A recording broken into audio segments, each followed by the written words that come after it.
Svikult hjartað fremur öllu öðru og spillt það. Hver þekkir það?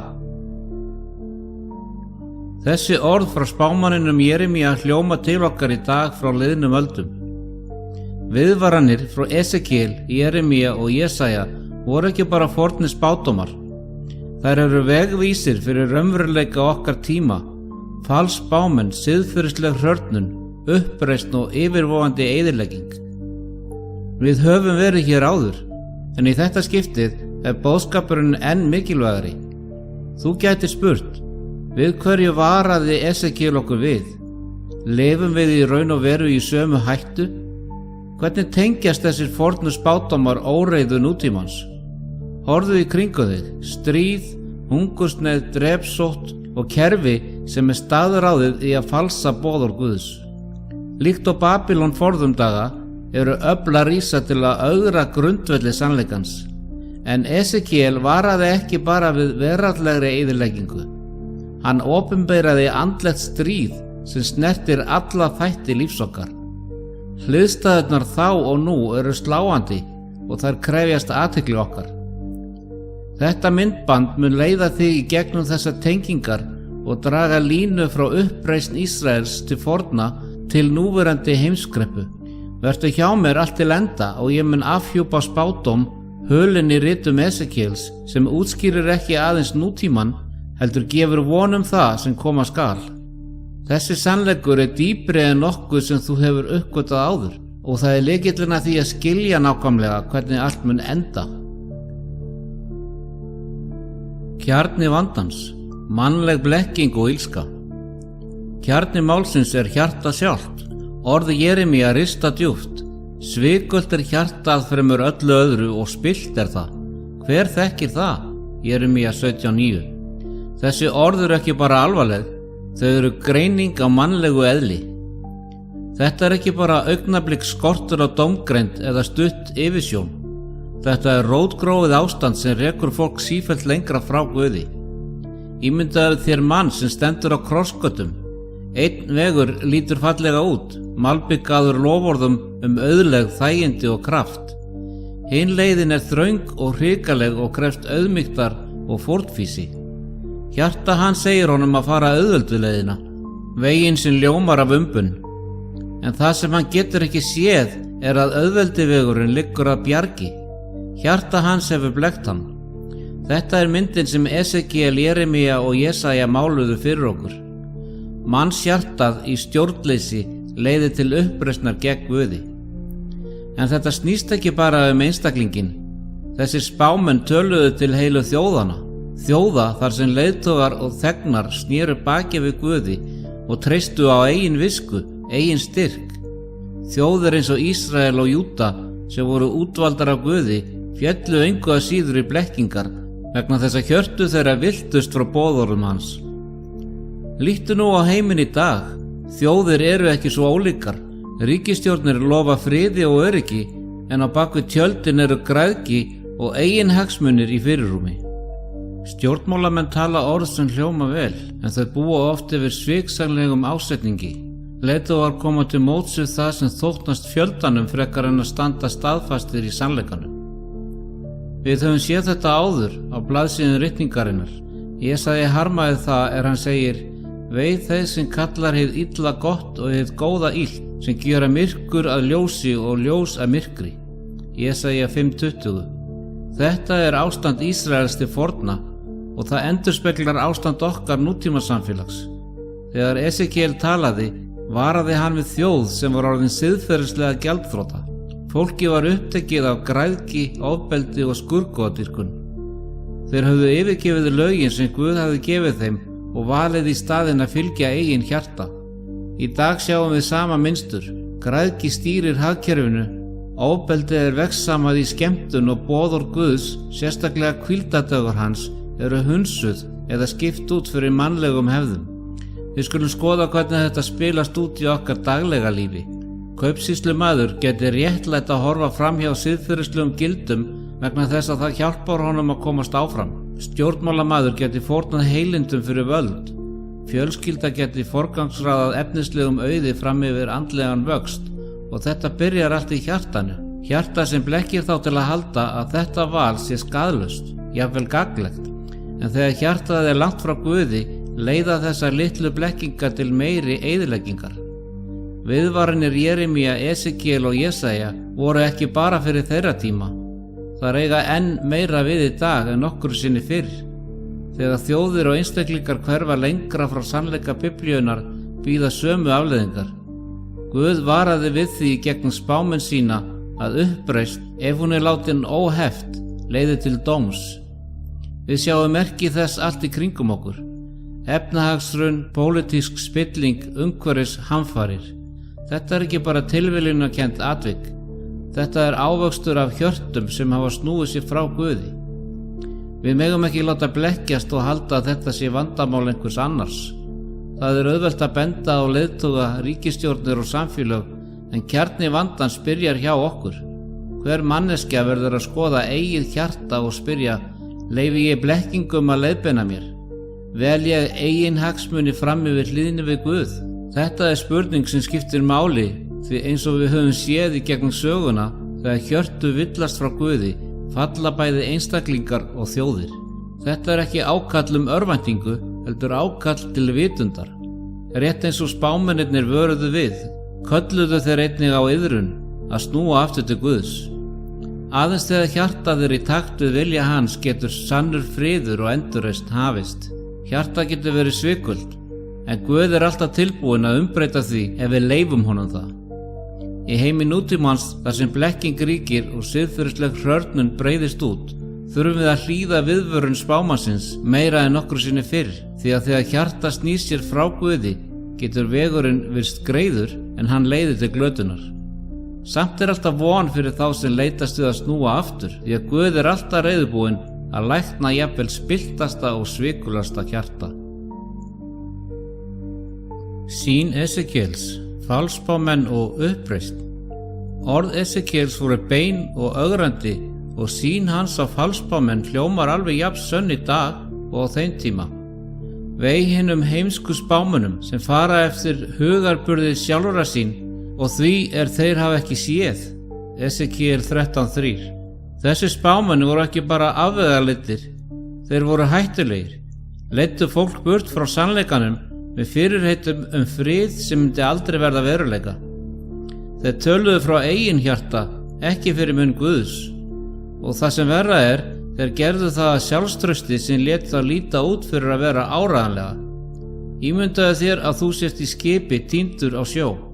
Öldurnar eru háar, himinninn dimmur og þig sár vantar leiðsögn.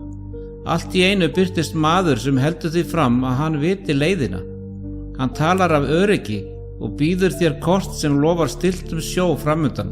En það sem þú veist ekki að kortið hans ekkert annað en krot á síðu. Hann hefur ekki séð áfangastaðinn, ég kann hann einu sinni að lesa áttavita. Samt vegna þess að orð hans hljóma svo hugreistandi, fylgirðu honum beint inn í hörmungarnar. Þetta það sem Esekiel sá gerast fyrir fólk sitt. Þessi falsspámenn sögðu fólkinu að friður væri handan við hornið, að dómur væri ekki í aðsigi og að það væri engin þörf á að óttast. Á meðan vissi Esekiel sannleikann. Hann vissi að ef fólki sneri ekki aftur til Guðs væri hörmung óumflýjanleg. En hver vildi heyra það? Fólk þráði huggun, ekki samfæringu. Þeir vildu róandi orð, ekki ákall til iðrunar. Hugsaðu nú heiminn okkar í dag. Falsspámenn ekki horfnir. Þeir hafa bara tekið á sig aðra birtingamyndir. Kveiktu á sjónvarpinu, flettuðu gegnum samfélagsmiðla eða hlustaðu á raddir í stjórnmálum og jafnvel sumum trúarhópum. Hvað heyrirðu? Skilaboð sem stuðla að sjálfsgleði, sjálfstýrkun og hugmyndinu að þú getur fengið allt sem þú þráir án þess að þörf sé á raunverulegum breytingum. Undirliggjandi skilaboð þau sömu. Allt í lagi. Ekki hafa áhyggjur. Haltu áfram að lifa eins og þú lifir.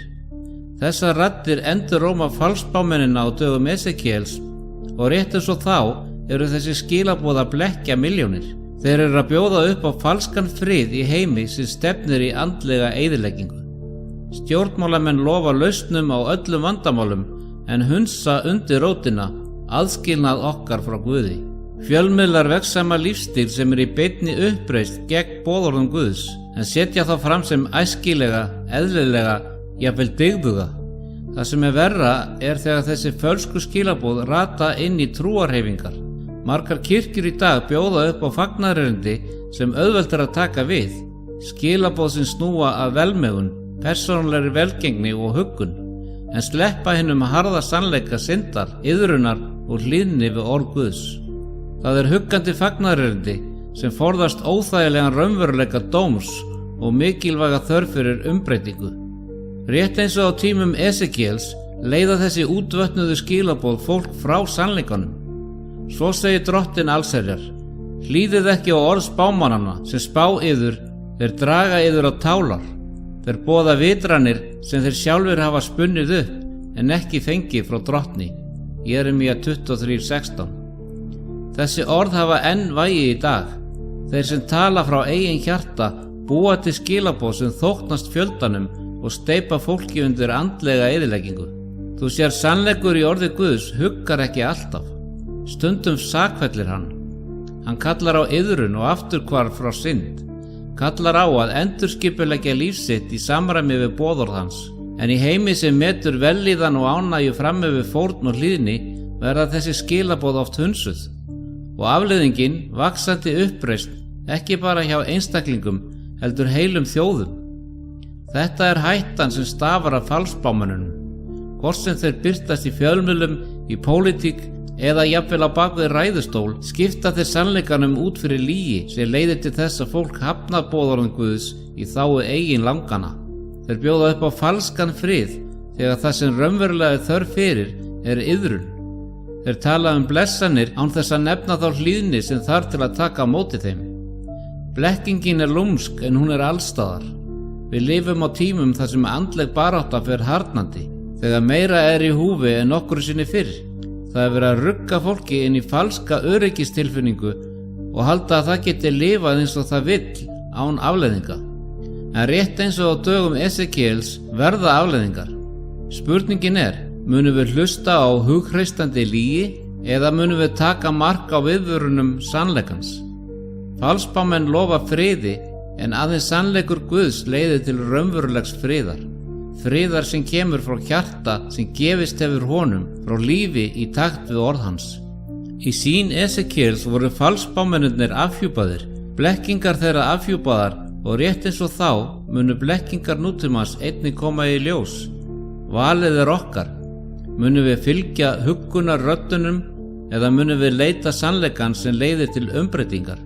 Svarið við þeirri spurningu mun skera úr hvort við stöndum stöðug á komandi dögum eða verðum uppreisninni sem leiðir til eyðileggingar að bráð.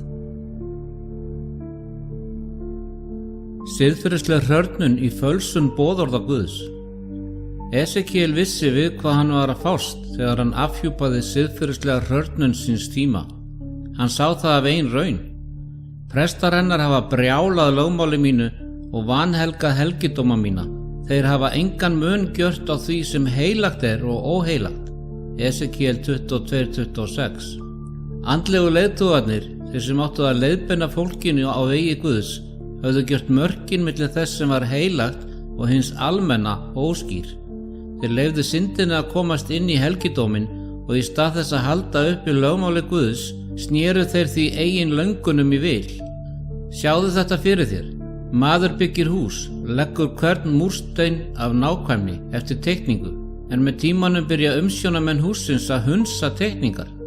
Þeir byrja að skipta múrsteinum út fyrir ódýrt efni og halda að enginn muni taka eftir því. Brátt fer húsið að hrynja. Að utan lítur það út eins og hús, en að innan það að falla í sundur. Þetta það sem gerist þegar boðorð Guðs hunsuð og skipt út fyrir mannlegar hefðir. Á dögum Esekiels var þessi lítilsvirðingu lögmál Guðs ekki bara einstaklingsbundið vandamál, það var kerfisbundið. Öll þjóðin hafði fallið í uppreisn vegna þess að hún mat ekki lengur það sem Guð hafði lýst heilagt. Hvíldadagurinn sem átti að vera tákn milli Guðs og þjóðar hans var vanræktur. Skurðgoðadýrkun hafði komið í staðinn. Fólkið hafði mist sjónar á heilagleika boðorða Guðs og skipt þeim út fyrir athafnir sem þóknast holdinu. Spólaðu nú áfram til dagsins í dag, hefur mikið breyst. Við lifum í heimi þar sem siðferðisleg hrörnun er allsráðandi og farið er með boðorð Guðs eins og tillögur. Samfélagið hefur endur skilgreint siðferði til að passa við sínar eigin hugmyndir og skipt út biblíulegum sannleika fyrir mannlegar hefðir. Nú er gert grín af því sem áður var talið heilagt og því sem áður var vanhelgað er nú fagnað. Tökum sem dæmi hvíldardaginn. Í biblíunni tók Guð 7. daginn til hliðar sem hvíldardag, dag til að tengjast honum á ný og hugleiða sköpun sína. En í dag hefur þessum helga degi verið skipt út fyrir falsað tilbeiðslukerfi. Sunnudagshelgi, sem hefur engan biblíulegan grundvöll, hefur almennt verið viðurkennd sem staðgengill. Þetta er ekki bara einfaldur misskilningur, þetta er hluti af stærra samsæri, blekking sem ætlað er að leiða fólk frá sannleika Guðs. Rétt eins og á tímum Esekiels sjáum við áhrif þessara siðferðislegu hrörnunar allt í kringum okkur. Fólk hefur skipt út boðorðum Guðs fyrir þægindi, fyrir huggun, fyrir allt sem færir vellíðan í augnablikið. Heilaleiki lífsins, hjónabandsins, tilbeiðslunnar, allt hefur þetta verið útvatnað, brenglað af mannlegum hefðum. Óvinurinn er snjall, býður upp á falsanir sem líta aðlaðandi út en leiða til eyðileggingar. Hugsaðu það, fölsun er hönnuð til að líta út eins og fyrirmyndin. Falsaður seðill kann að líta út eins og alvöru peningur, en hann hefur ekkert gildi, hann er einskis virði. Á sama hátt hefur óvinurinn búið til fölsuð tilbeiðslu og siðferðiskerfi sem kunna að líta út fyrir að gefa frelsi, en í raun hneppa þau fólk í synd. Esekiel sá þetta gerast á sínum tíma. Fólki var hægt að greina á milli hins heilaga og hins óhelga. Þeir hleyptu skurðgoðadýrkun inn í tilbeiðslu sína og þau skiptu út boðorðum Guðs fyrir helgisiði sem þjóna hagsmunum þeirra. Þetta leiddi til falls þeirra þegar dómur Guðs kom yfir þá. Og í dag er sama hættan fyrir hendi. Eftir því sem samfélagið fjarlægist sannleika biblíunnar verða mörkin milli þess sem er rétt og rangt óskýr. Fólk viðurkennir ekki lengur heilagleika lögmáls Guðs, sjá ekki lengur mikilvægi þess að fylgja boðorðum hans. Þessi stað fylgir fólk hefðum sem það hefur fengið í arf án þess að efast uppruna þeirra eða gildi. Því að lögmál Guðs er eilíft. Það breytist ekki með tímanum eða eftir almennum skoðunum. Það sem var satt að dögum Esekiels er enn satt í dag. Hvíldardagurinn er enn heilagur. Boðorð Guðs eru enn grundvöllur siðferðis og allar tilraunir til að skipta þeim út fyrir mannlegar hefðir er blekking. Þetta er ástæðan fyrir því að það er svo mikilvægt að skilja eðli hlutana. Það er ekki alltaf augljóst. Það kann að virðast skaðlaust að fylgja hefðum sem allir aðrir fylgja. Það kann að virðast lítið mál að viðhafa öðruvísi tilbeiðsludag eða tileinka sér annað siðferði. En þessar litlu málamiðlanir hlaðast upp og leiða fólk lengra frá Guði og sannleika hans. Boðskapur Esekiels er viðvörun, ekki bara fyrir Ísrael til forna, heldur fyrir okkur í dag. Ef við gerum ekki greinamun á hinu heilaga og hinu óhelga, ef við leifum mannlegum hefðum að koma í stað boðorða Guðs, eigum við á hættu að falla í sömu gildru. Fölsunin kann að líta aðlaðandi út en leiðir til eyðileggingar. Svo spurningin erum við tilbúin að standa fyrir það sem er satt? Erum við tilbúin að hafna fölsunum og halda fast við boðorð Guðs, jafnvel þegar það er óvinsælt eða óþægilegt? Heimurinn getur boðið okkur flýtileiðir og valkosti, en sannleikur Guðs er eini grunnurinn sem mun standa, og á endanum snýst þetta ekki að fylgja hefðum eða fara með fjöldanum.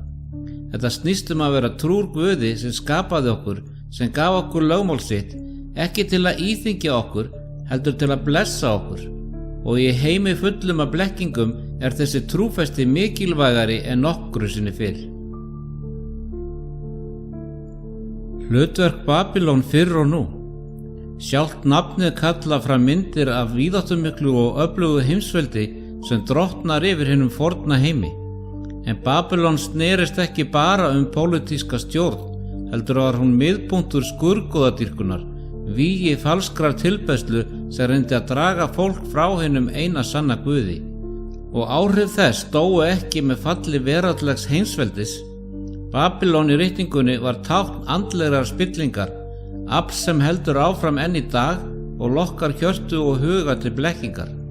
Þá vil ég láta sækja allar kynkvíslir norðursins, segir drottinn, og Nebúkadressar Babelkonung þjón minn og láta þá brjótast inn yfir þetta land. Jeremía 25:9. Í þessu versi notaði Guð Babylon sem verkfæri til að dæma uppreisnina gjarna þjóð sína. En það er mikilvægt að skilja að umfang Babylónar náði langt út fyrir landfræðileg mörk eða tímabil. Babylon táknar andlegan kraft, afl sem stendur í beinni andstöðu við sannleika Guðs. Hugsaðu það.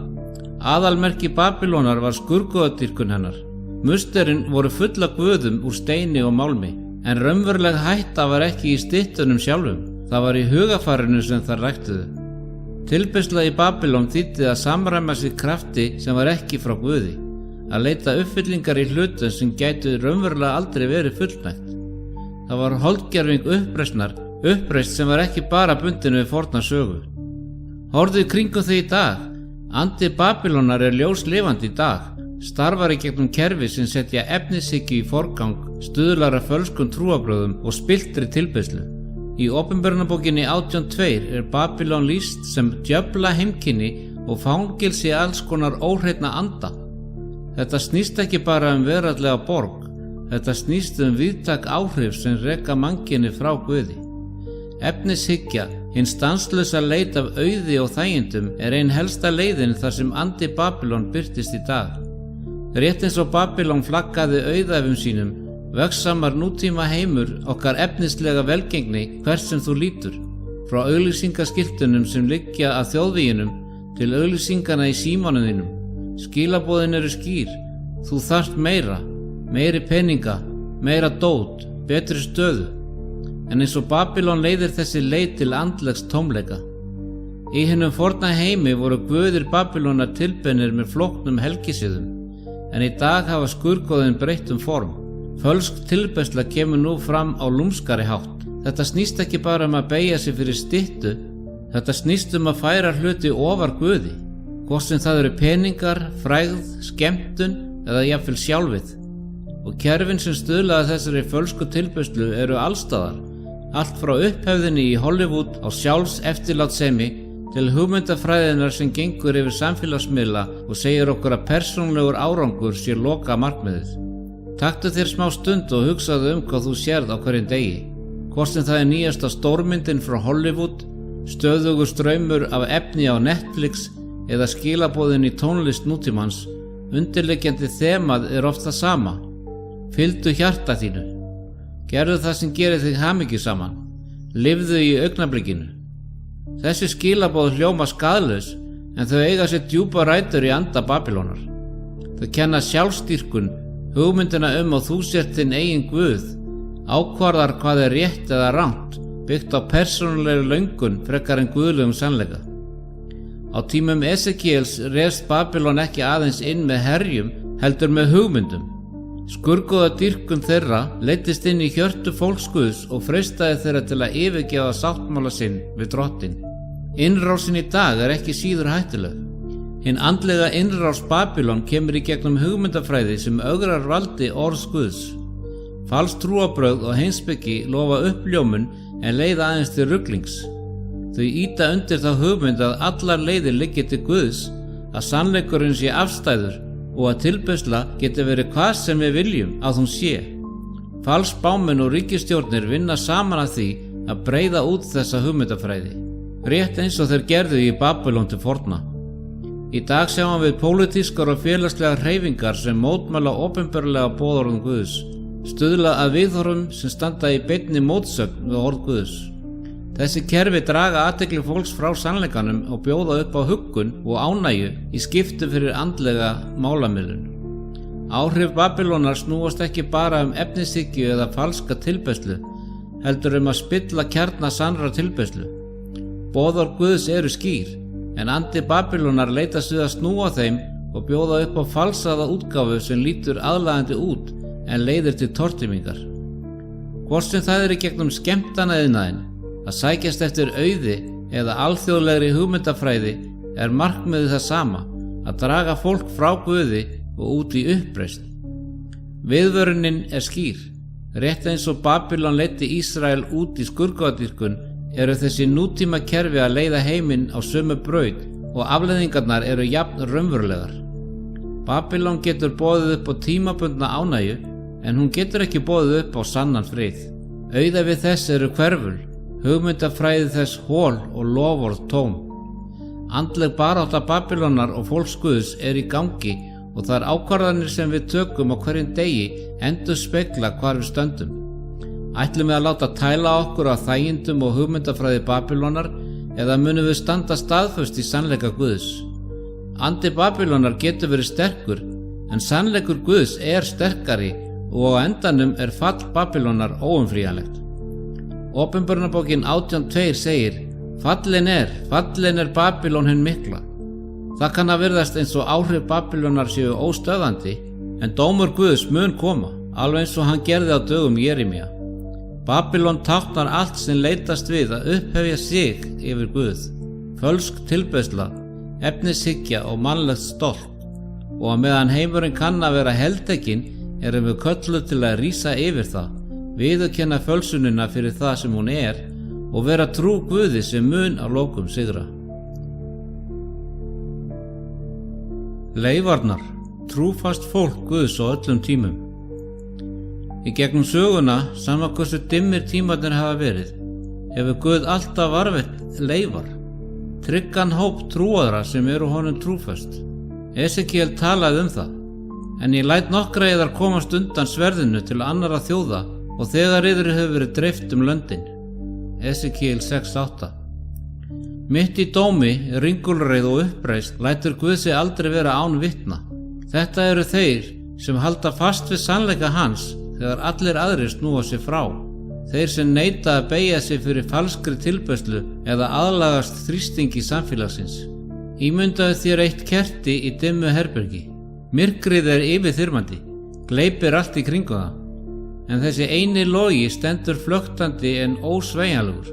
Leifarnar eru eins og þessi logi, lítið en kraftmikið ljós í heimi þrunginn af blekkingum og synd. Þó að heimurinn kunni að hæðast af þeim, þrýsta á þá eða jafnvel ofsækja þá, standa þeir staðfastir í sannleika orðs Guðs. Og í Biblíunni sjáum við þetta mynstur. Guð geymir alltaf leifar. Jesaja endurómar þennan sannleika.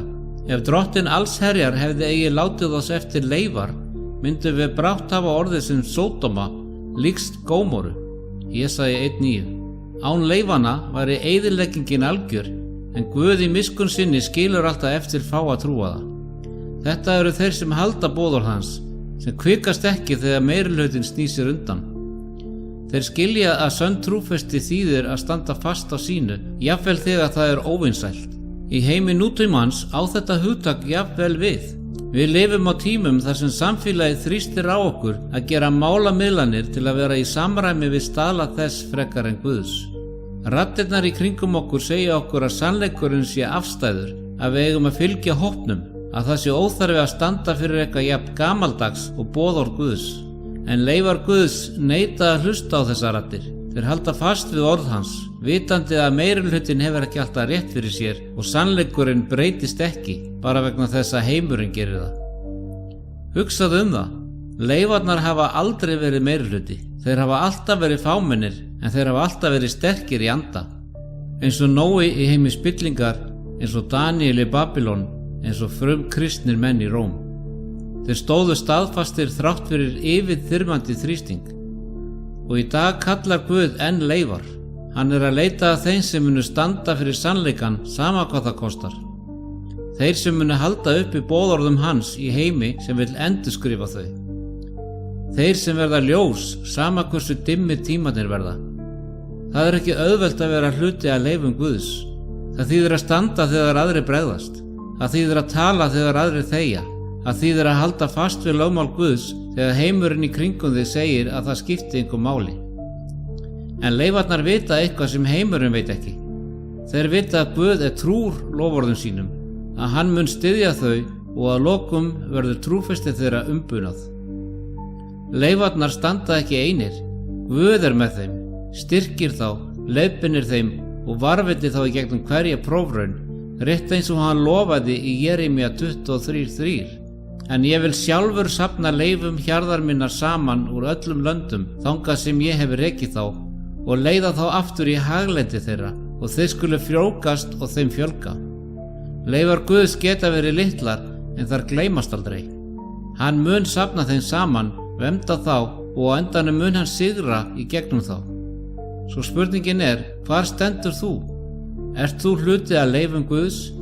Ertu tilbúin að standa fast á sannleikanum, jafnvel þegar heimurinn snýr sér frá honum? Að vera hluti af leifunum þýðir meira en bara að vita sannleikan. Það þýðir að lifa hann, standa fyrir hann og lýsa á myrkustu stöðum. Leifarnar eru ekki bara hópur frá fortíðinni. Það kall okkar í dag. Það boð að vera trúr í litlu hlutunum svo þú geti verið trúr í stóru hlutunum. Leifarnar verða ljósið í myrkri þessa heims, þeir sem halda fast við boð Guðs þegar allt annað hrynur, og Guð kallar hvert okkar til að vera hluti af þeim leifum, að standa fast á sannleikanum þrátt fyrir álagið í kringum okkur. Ætlarðu að svara því kalli? Komandi kreppa andleg barátta. Lokakreppan sem Esekiel varaði við ekki bara orrusta hers eða stjórnmálaafla. Nei, það eitthvað miklu stærra, eitthvað miklu dýpra. Því að baráttan sem við eigum í ekki við menn af holdi og blóði, heldur við tignirnar og völdin, við heimsdrottna þessa myrkurs, við andaverur vonskunnar í himingeimnum. Efesusbréfið 6:12. Þetta andleg barátta, alheims stríð milli Krists og Satans, og hvert okkar, hvort sem við gerum okkur grein fyrir því ekki, í miðju átakana. Ákvarðanir sem við tökum, leiðirnar sem við veljum, hvert val skiptir máli í þessu stríði, því þetta snýst ekki bara hér og nú, það snýst eilíðina. Ímyndaðu þér skákborð þar sem hver hreyfing sem þú gerir hluti af stærri stefnu. Þú sér kannski ekki enda leikinn, en hver ákvörðun hefur áhrif á loka niðurstöðuna. Þannig þróast andleg barátta. Hver aðgerð, hvert val, hvort sem það lítið eða merkilegt, hreyfing í hinni miklu deilu milli góðs og ills, milli sannleika Krists og blekkingar Satans. Viðvaranir Esekiels voru ekki bara fyrir fólk á hans tíma. Spádómar hans benda til loka kreppu, tíma þegar þessi andlegu átök munu ná hámarki. Þessi barátta snýst ekki að þjóðir rísi gegn þjóðum þó við sjáum það gerast. Þetta snýst ekki heimsveldi að keppa stöðu þó það sé hluti af myndinni. Hin raunverulegu átök eru andleg og þau eiga sér stað í hjarta hvers manns. Við lifum í heimi þar sem myrkur og blekkingar breiðast út eins og eldur í sinu. Kraftar myrkursins að verki, reyna að draga fólk frá Guði, reyna að blinda okkur fyrir veruleika þessara andlegu átaka. Satan þarf ekki að koma fram með horn og heikvísl. Taktík hans miklu lúmskari. Hann að vinna í gegnum kerfið þessa heims, í gegnum fjölmiðla, stjórnmál, skemmtun, allt sem getur truflað eða blekkt. Og það skelfilegasta, flestir átta sig ekki einu sinni á því að þeir eru í slíkri baráttu. En Guð hefur opinberað sannleikann. Hann hefur sýnt okkur með orðum sínum að það meira að gerast en það sem við getum séð. Þetta snýst ekki bara hold og blóð, þetta fjallar hinn óséðu öfl, hins illa, sem leitast við að stjórna hjörtum okkar og huga. Daniel 12:1 segir okkur, en á þeim tíma mun Míkael hinn mikli verndarengill sá verndar landa þína framganga, og það skal verða svo mikil hörmungatíð að slík mun aldrei verið hafa frá því að menn urðu fyrst til og allt til þess tíma. Þetta kreppan sem Esekiel benti á og hún að koma. Þetta þegar að þróast. Sérhver ákvörðun sem við tökum, hvort sem við veljum að fylgja Guði eða fylgja heiminum, hefur eilífar afleiðingar. Þetta snýst ekki bara að velja lífstíl eða trúakerfi, þetta snýst hvar við stöndum í þessari miklu deilu. Hver aðgerð endurspeglar annarkvort hollustu við Krist eða samræmi við krafta myrkursins. Og það gæti ekki verið meira í húfi. Hugsaðu þetta svona. Þú stendur á tímamótum. Ein leið liggur í átt að sannleika, ljósi og eilífu lífi, en hún þröng og erfið. Hin leiðin breið og auðveld, full af veraldlegri ánægju og þægindum en leiðir til glötunar. Heimurinn myndi láta þig trúa því að breiður vegur sé skaðlaus og það skipti í raun ekki máli hvaða leið þú ferð. En þetta er hluti af blekkingunni. Hvert skref á þessari breiðu leið dregur þau lengra frá Guði, lengra inn í myrkur þessa heimskerfis. Viðvaranir Esekiels eru áminning að þessi barátta er raunveruleg. Óvinurinn vinnur ötullega að því að blekkja sem flesta fyrir endanlegan dóm. En hér er vonin. Guð er ekki hljóður í þessari baráttu. Hann er virkur og kallar okkur til að standa með sér, velja sína leið, standast öfl myrkursins. Hann hefur gefið okkur orð sitt af vopni, anda sinna leiðarljósi og loforð sitt sigur. Þær ákvarðanir sem við tökum í dag eru ekki ómerkilegar, þær bergmála inn í eilíðina. Ef við veljum að fylgja heiminum til að samræma skyldum hans og kerfum, þá er það okkar val í þessu alheimsstríði. Ef við veljum að standa með Kristi, jafnvel þegar það er erfitt, jafnvel þegar heimurinn hæðist að okkur eða beitir þrýstingi, þá erum við að taka stöðu okkar í leifunum, standa fyrir sannleikan í miðri blekkingu. Þessi kreppa er ekki eitthvað sem við getum hunsað. Þetta er allt í kringum okkur og það kallar á viðbrögð. Ætlum við að standa með heiminum, með tímabundnum þægindum hans og truflunum, eða munum við standa með Kristi, vitandi að þessi barátta hefur eilífar afleiðingar. Sérhvert val, sérhver ákvörðun endurspeglar hvar tryggð okkar liggur og tíminn er að koma. Reyndar er hann þegar kominn, þegar línurnar verða dregna skýrari en nokkru sinni fyrr. Hin endanlega von. Sýn Esekiels dal hinna þurru beina er ein öflugasta vonarfyllsta mynd ritningarinnar. Sjáðu það fyrir þér, dalur fullur af líflausum beinum sem táknar þjóð sem hafði villst af leið, andlega dauð og ótengd Guði. Samt mitt í dauðanum og eyðileggingunni spyr Guð Esekiel spurningar sem ögrar mannlegum skilningi.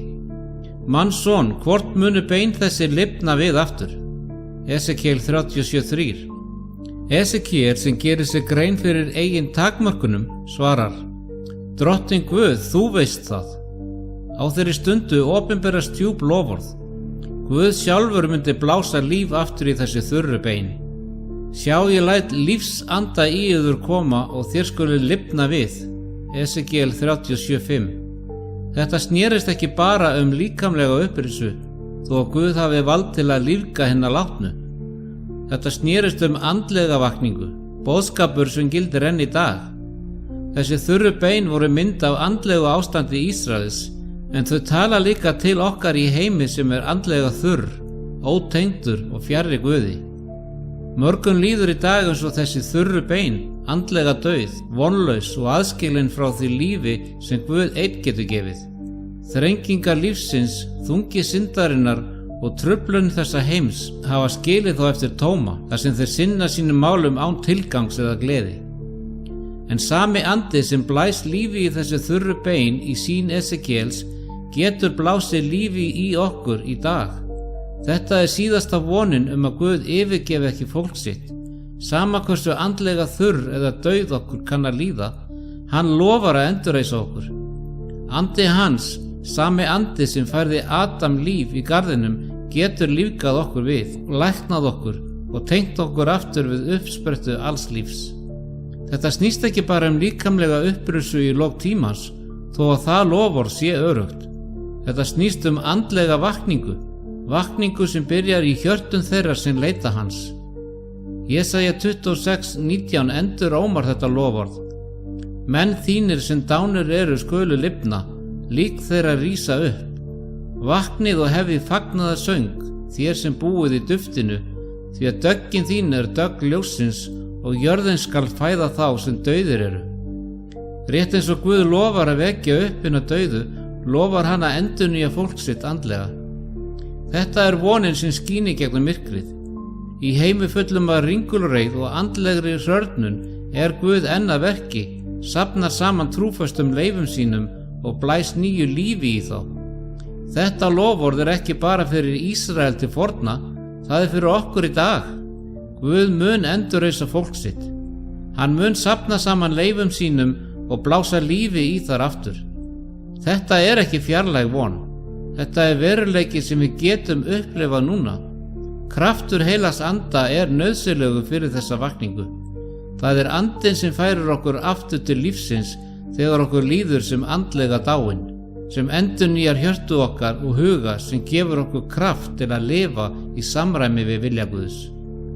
Rétt eins og þessi þurru bein koma saman bein við bein og hold hylur þau á ný, getur Guð endurheimt það sem hefur glatast í lífi okkar. Hann getur læknað rofin sambönd, komið á skýrleika þar sem ruglingur hefur verið og endurnýjað ástríðu fyrir sannleika sem kann hafa dofnað með tímanum. Þetta snýst þó ekki bara persónulega endurvakningu. Þetta snýst endurvakningu fólks Guðs, kirkju hans, þegar við undirbúum okkur fyrir loka kreppuna sem er að koma. Sýnin dal hinna þurru beina er áminning að hversu vonlausir sem hlutirnir kunna verðast, getur Guð og mun færa líf. Við getum verið umkringd andlegum dauða, en við þjónum Guði sem sérhæfir sig í upprisu. Og rétt eins og hann vakti þessu þurru bein til lífsins, getur hann vakið okkur, kirkju okkar og samfélag. Spurningin fyrir okkur er, munum við leyfa honum að blása þessu nýja lífi í okkur? Ætlum við að standa með þeim sem eftir eru, þeim fáu trúfastu sem halda fast við boðorð hans í miðjum fráhverfum heimi? Þetta er kallið til að vakna, rísa upp og lifa aftur í krafti anda hans. Ef þú hefur náð hingað, skildu eftir athugasemd með setningunni dalur þurra beina lifnar á ný, til að sýna að þú sér tilbúin að standa með leifunum. Gefðu þér smá stund til að hugleiða mikilvægi þessara viðvarana og mikilvægi þeirra fyrir líf þitt í dag. Ertu tilbúin fyrir það sem koma skal? Ert þú reiðubúin að standa staðfastur í sannleikanum innan glundroða þessa heims? Við skulum biðja. Himneski Faðir, við komum fram fyrir þig, viðurkennum að án anda þíns erum við eins og þurr bein, líflaus, ótengd uppruna lífsins. Drottinn, við biðjum þig að anda þínum anda í okkur, að þú endurlífgir hjörtu okkar, huga okkar og anda. Endurheimtu það sem tapast hefur.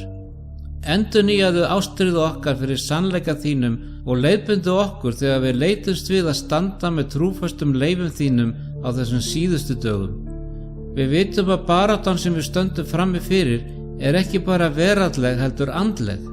Hjálpaðu okkur að greina tímana, standa staðföst í orði þínu og standast freistingar og blekkingar sem umleikja okkur. Faðir, við treystum á loforð þitt að gefa líf jafnvel í myrkri, styrk okkur til að ganga trúföst, fylgja boðorðum þínum og vera ljós í þessum heimi. Við biðjum andlega vakningu, ekki bara fyrir okkur sjálf, heldur fyrir fjölskyldur okkar, kirkjur okkar og samfélög. Láttu anda þinn hreyfa kröftulega við okkur og færa líf þar sem andlegu dauði er. Og þegar við bíðum eftir loka sigri þínum, megum við halda fast í vonina sem við höfum í Kristi, vitandi að í þér er alltaf líf, alltaf von, alltaf sigur. Allt þetta biðjum við í nafni sonar þíns Jesú Krists. Amen.